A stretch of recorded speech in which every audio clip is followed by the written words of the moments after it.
Welcome back, everybody. Today we're discussing the hit new series over on Amazon Prime, Fallout. It seems as though we are in the golden year of television as the game adaptation hit the marks that it needed and kept on climbing. In case you are stuck in the Wasteland and have not heard the good word yet, it has already been given the green light for a season 2. The good word came before the show even premiered, and it's always interesting when that happens because to me it feels like something that we've seen over the years as a way to help convince the audience that what we're about to watch is like worth the money that has been invested by them and worth the time that will be invested by us. War and marketing apparently never change, and I don't think this was any different. But the high expectations did not betray this new show by Westworld's Jonathon Nolan and Lisa Joy. They have been working on this for a few years now. I remember them first talking about this right at the end of Westworld. There was some drama about them going to Amazon. Perhaps refocus the conversation. And ultimately, it seems like they have really made the right decision here, though I do still want my 5th season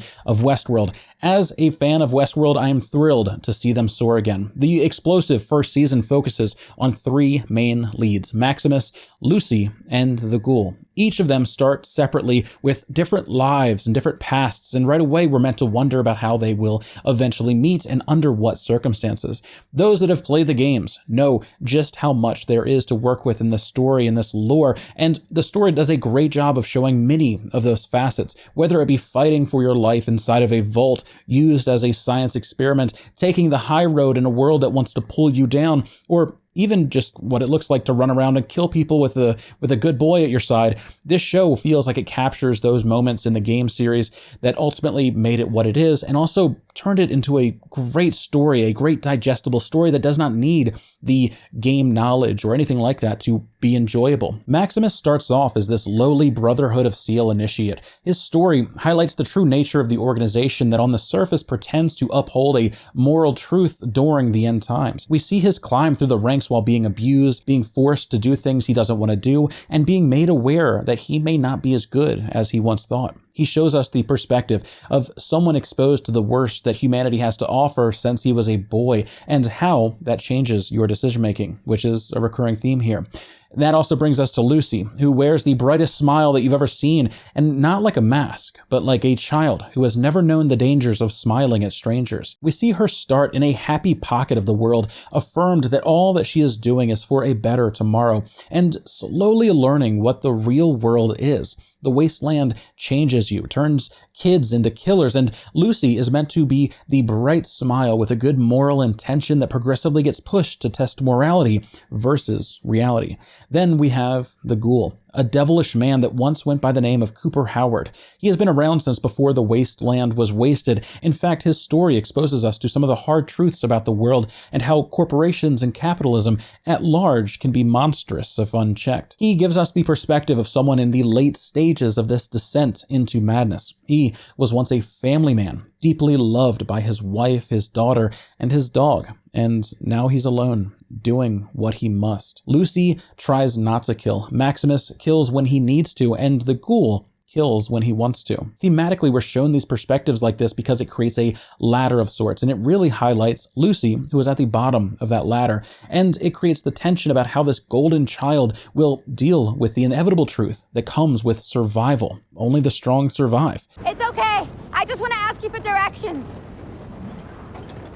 Okay. Over the course of season 1, we see each of them with their own challenges until it all suddenly relates to the head of a dead man. It's something that all of the other factions want, and in terms of storytelling, keeping the contents hidden was the best way to do this. It created a grand mystery about this man, what his intentions were, and where he was coming from, and why he was trying to get to the evil dadnapper. Was he a part of the solution or the problem, and making us question what Lucy was willing to trade for her father. In the final hour, we learned just how selfless this man was, realizing that he wasn't slightly concerned with dying as long as the formula for infinite power got back to Moldova. She was displayed as the villain of this season, but true to Fallout's nature, it's never quite that straightforward. She created the technology for renewable, sustainable energy before it was bought by Vault-Tec and hidden from the rest of the world. Vault-Tec is the largest company in America.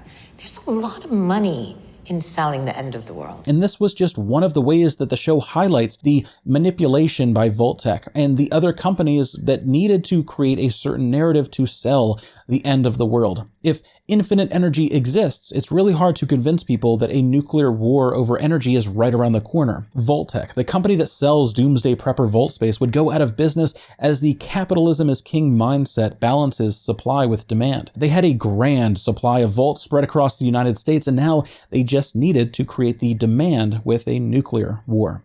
Part of the Ghoul's backstory relates to the early days of Vault-Tec deciding the fate of the world.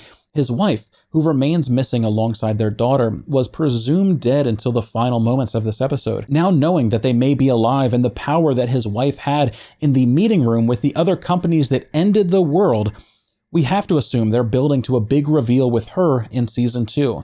I believe she may be more evil than Cooper is willing to believe and could still actively be controlling things in this purposefully dilapidated world. Which then brings us to the person who died fighting for her research. She created infinite power before it was taken by Vault-Tec and locked away, and she died after finally seeing her creation light up the remnants of her city.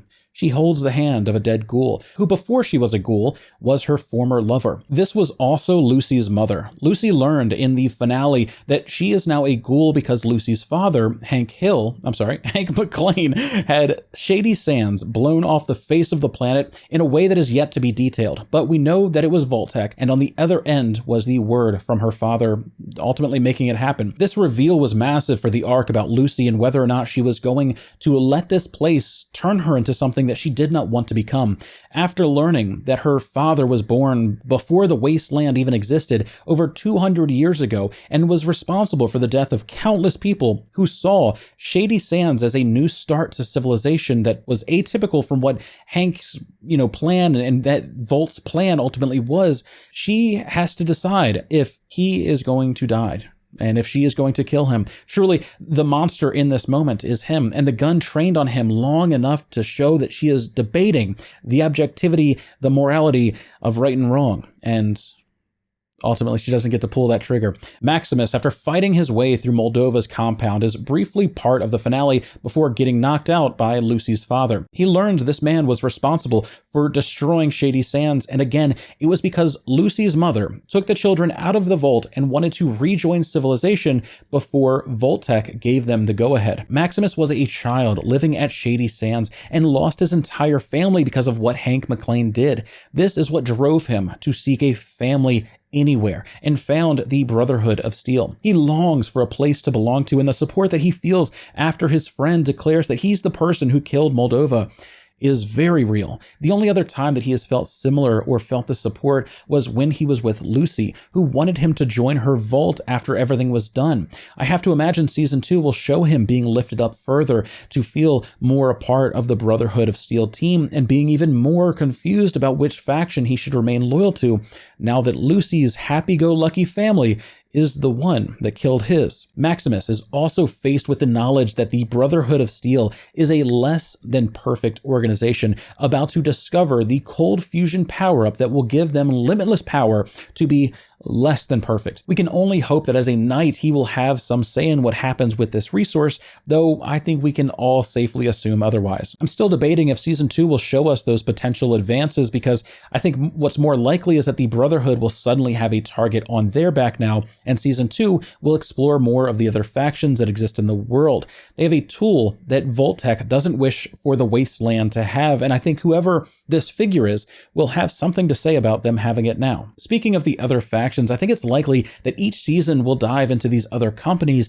as the big bads we're after until we learn about the person truly behind all of this chaos. Seeing this room and then learning this whole season was about Bud's 31 to 33 volt experiment, essentially nuking the surrounding wasteland to keep their narrative going, makes me think that each of them will be at the core of a conflict happening in the season, until we see the true Wizard of Oz who ordered the end of the world for monetary gain. This would let us explore all the individual aspects that led to a capitalist society imploding now that we have the big picture that it does. I think the Ghoul's wife being the big bad of the next season would be an extraordinary touch if this is true. I hope we get to see see the quote-unquote good vaults. And speaking of, let's talk about that closing shot. Season 2 will most certainly explore this fan-favorite location. The vault here is likely one that this man designed on behalf of Robco. This company was known for its engineering feats, including the Pip-Boy itself.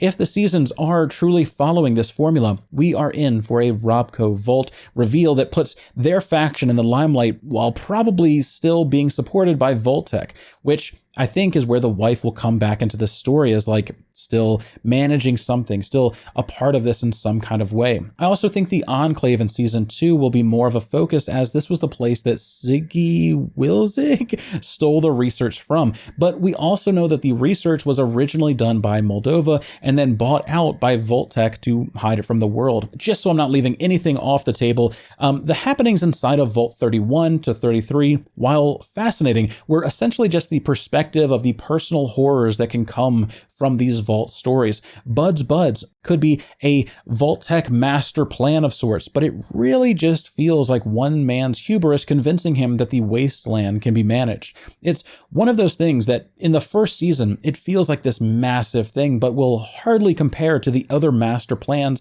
and the other things that are going on in the other vaults as the series progresses. I think the main drama going forward will be if Lucy actually knows that this is happening and if she can rescue her brother, or if one of the other vaults ultimately wise up and realize what's going on. Chet, looking at you.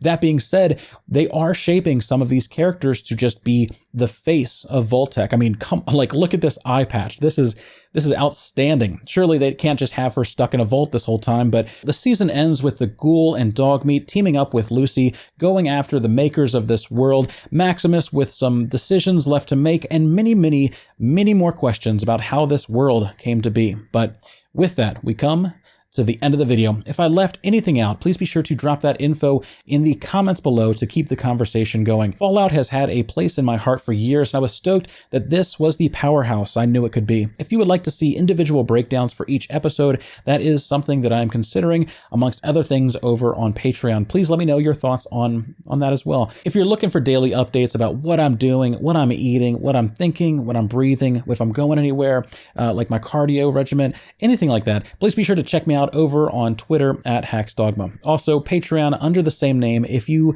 wish to give me some of your real life dollars to influence the types of videos that I make and, bribe me. And I don't know. Much love, everybody. And I cannot wait to talk to you all again